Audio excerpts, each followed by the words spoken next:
जोङो रायजो राजानि गेजेराव बांसिन अनसायजानाय मोनसे पलिटिकेल पार्टी जानो थांबाय थादों खोब गुसुं समनि गेजेरावनो खारन जोंनि जि थांखि बिथांखि जों मानसि सिबिनो थाखाय ओंखारो थारैनो दिनै जोंनि जि थांखि जोङो सैथोथिखौ सिगाङाव दोननानै मानसिनि मोजां खामानि मावनो जोङो थांखि खालामदों खारन जोंनि जि थांखिफोर गासैबो मोगथांजों सोमोन्दो गोनां आरो गासैबो नंखाय नङा गासैबो दिनै सैथोथि दङ बेवहायनो जोंखौ फोथायनानै जोंजों लोगोसे खामानि मावनो रायजो राजाफोरा ओंखारबोगासिनो दङ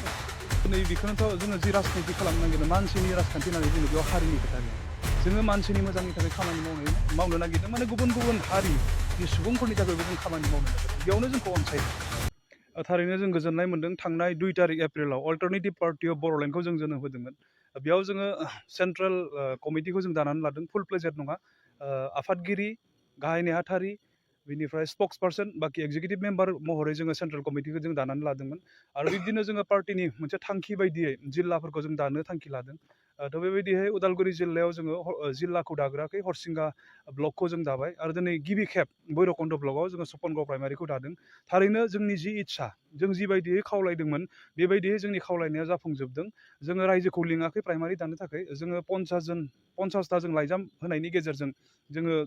दिनैनि बे प्राइमारिखौ दाफुंनो नागिरदोंमोन आरो थारैनो 50 जननि बारा बेक्तिफोरा नैबे जोंनि बे प्राइमारि दानाय हाबाफारियाव जोंजों लोगोसे बाहागो लाबाय आरो बेखौ नुनानै जोङो थारैनो गोजोननाय मोन्दों जे alternative party of Bodoland APB खौ जोंनि रायजो राजाफोरा अनसायनानै लादों आरो मोनसे बिसासखौ जोंनि सिगाङाव दिन्थिदों जे बे पार्टिनि गेजेरजों जे सुख'हायै मोनसे जेंनाफोर दङ जोंनि गेजेराव राजखान्थियारि जेंना NDBनि जेंनाफोर दङ जोंनि इयुथ्सफोरनि जेंनाफोर दङ जोंनि हा हुनि जेंनाफोर दङ गुबुन गुबुन जाति जनगोष्ठीनि जि जेंनाफोर दङ बियो थारैनो नैबे अल्टारनेटिभ पार्टि अफ बर'लेण्डनि गेजेरजों माने सुस्राजायै मोनसे जेंनाफोरा सुस्राजागोन होननानै रायजोआ फोथायनाय लाखिनानै जोंनि खावलायनाय बायदि फैदों आरो खामानि मावनो जोंजों लोगोसे हेफाजाब होफैदों आरो बिबानफोरखौ लादों थ' बेखौ दिनै जों नुनानै गोसो गोरबोनिफ्राय जों थारैनो रंजादों आरो फैबाय थानाय समाव जोङो मानसिनि मोजां खामानि मावनो थाखाय जों जिहेतु ओंखारदों बियो जोङो साक्सेस जागोन होननानै जोङो बुंनो हायो बे टटेलि नंखाय जोंहा थांखि दङ जोंहा सिमांफोर दङ जायनि थाखाय दिनै जोङो अल्टारनेटिभ पार्टि अफ बर'लेण्डखौ जों जोनोम होदों दिनै एक्स NDB हिसाबै बा NDB हिसाबै जों जि माने जारिमिन सोरजिबोदों बे जारिमिनखौ दिनै जोंहा नायफाफिननांगौनि बिबानफोर दङ मानसिनि मोजां खामानि मावनो जोंहा सिमां दङ आरो बेबायदि सिमांफोरा थानायखायनो अल्टारनेटिभ पार्टि अफ बर'लेण्डआ दिनै जोनोम मोनदों सोरबाया जुदि जोंखौ जेबो थांखि गैया जेबो सिमां गैया होननानै जुदि बुंदोंबा बै बेक्तिया जोंदों बेसेबांखिनि क्ल'ज जाय बेक्तिया दिनै बे बाथ्राफोरखौ बुंदों बिथांमोना जोंदों सिथाबाखैबो जोंदों जिरायाखै बिथांमोना बेवहाय बिथांमोना जोंनि सिमांफोरखौ मिथिनाय नङा बरन्स दिनै जों बेखौ नुदों जायफोरा जोंखौ सिमां गैया जेबो मावहैनो हानाय नङा होननानै बुंदों बिथांमोना बैबायदि बेक्तिफोरा जोंखौ गिनानैसो बुंनो गोनां जादों दिनैनि तारिखाव मानोना दिनै जोंहा इसु दङ जोंनि इसुआ दिनै इमसनेल मोनसे इसु जातिनि थाखाय नांनानै फैनाय हाग्रा बंग्रा थानाय बेक्तिफोरा दिनै माबायदि रायजो जाहैफिननांदों गामियाव थांनानै बेखौ दिनै बयबो नुदों आरो बयनिख्रुइबो देरसिन मोनसे इमसनेल इसुआ जाहैबाय रायजो राजाया मोननो लुबैनाय जि मोनसे माने इसु बे जाहैबाय रन्जन दैमारि सारा दिनैसिमबो जेलाव दङ NDBनि 64 जन दिनैसिमबो जेलाव दङ बियो दिनै उद्धारनि लामायाव गैया बियो दिनै जेलनिफ्राय उदां जानो हायाखै दिनै नैबेफोरनि आसानि बेलायाव अल्टारनेटिभ पार्टि अफ बर'लेण्डखौ गोसो सिंनिफ्राय फोथायनो हादों आरो जोंखौ फोथायनानैनो दिनै जोंनि फारसे रायजो राजाफोरा आवगायबोगोनखौ नुनानैनो बै बेक्तिफोरा बिथांमोना जेबो सिमां गैया सोरनिबा सापर्टआवसो बिसोरो पार्टि दादों होननानै बुंनो बाध्यसो जादों बिथांमोना खोथाया बेबायदिनो जोंनि गेजेराव गोहोगोरा स्ट्रं पलिटिकेल पार्टिफोर थायोब्लाबो गोसोआ जुदि गैयाब्ला बियो जेबो जाया मैदेर नुनायाव मैदेरा जुदि दंफां खुन्दाखौ बाननो गोसो गैयाब्ला बियो फिसाबाबो बाननाय नङा गोसोजोंसो खोथा जोंनि गेजेराव स्ट्रं पार्टि थाबालाय मा जानो दिनै जोंनि समायसाखौ मावनो गोसो गैयाब्ला स्ट्रंब्लाबो दिनै बियो जेबो खामानियाव फैनाय नङा गोसोआसो सिगां आरो बिथांमोना बुंदोंमोन बिटिआरनि गेजेरजों गोबां दिनै गासैबो माने परिबर्तनजों लोगोसे गासैबो जेरै उदखारि नोंथांमोननि हान्जाया गासैबो माने सोलाय सोल' जासिगोन आरो गोजोन थासारियाव थानो हागोन होनना बुंदोंमोन बाट बिटिआर कमप्लिट जाबाय 5 years कमप्लिट जाबाय बेनि बे as it is बिथांमोनाबो जेलावनो दङ आबुं बेलायाव बेखौनोथ' बुंदों नोंथाङा दाबावै सोंबाय गोबां गोहोगोरा पार्टिफोर दिनै जोंनि गेजेराव दङ मानो दिनै समस्या समाधान जायाखै होननानै बुंदों आं बेवहायनो बुंदों गोहोगोरा जाब्लाबो दिनै गोसोआ जुदि गैयाब्ला बेयाव जेबो जाफुङा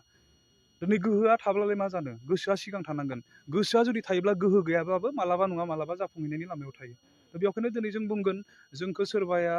सान्थि फैबाय जोंनि गेजेराव जौगानाय फैबाय होननानै बुंब्लाबो दिनै मोगथाङा दिनै माजों खारबाय थादों बेखौ दिनै बयबो नुनानै दङ बेवहाय सोरबाया बुंनानै सैथोखौ मालाबाबो नंखाय खालामनो हाया एपिबि पार्टि जानाय नोंथांमोना बेसेबांसो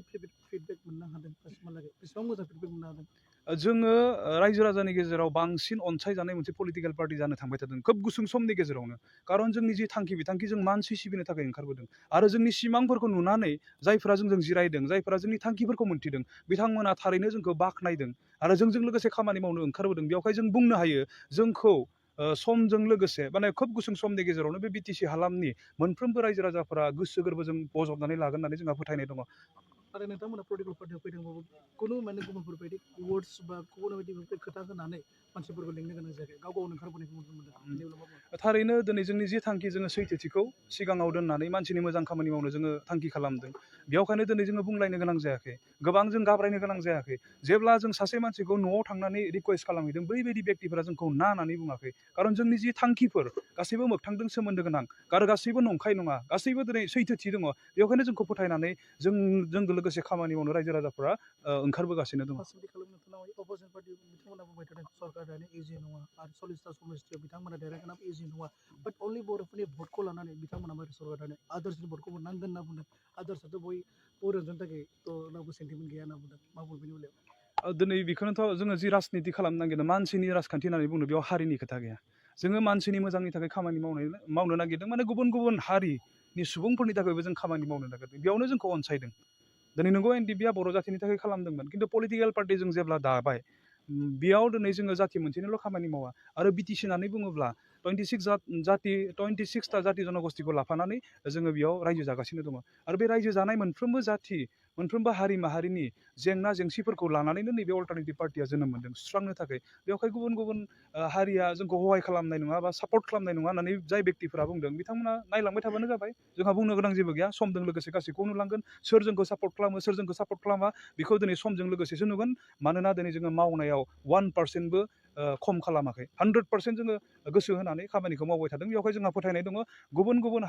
हारिसानि सुबुंफोराबो जोंखौ हेफाजाब होनो आवगायबोगोन आरो दिनैनि बे सपनगाव प्राइमारियावबो दिनै जों बर'ल' बिबान लायाखै बेयाव आदिबासि जाथिनिफ्रायबो दिनै बिबान लानानै आवगायबोदों बेफोर दिनै बिदिन्थि बेफोरनि गेजेरजोंनो जोङो माने फोरमान होनो हायो जे जोंनि बे पलिटिकेल पार्टियाव गुबुन गुबुन हारिसानि भटफोराबो गोग्लैगोन आरो जोंखौ अनसायगोन मानोना जोङो मानसिनि मोजां खामानिखौ मावनो सैथोखौ लानानै आवगायदों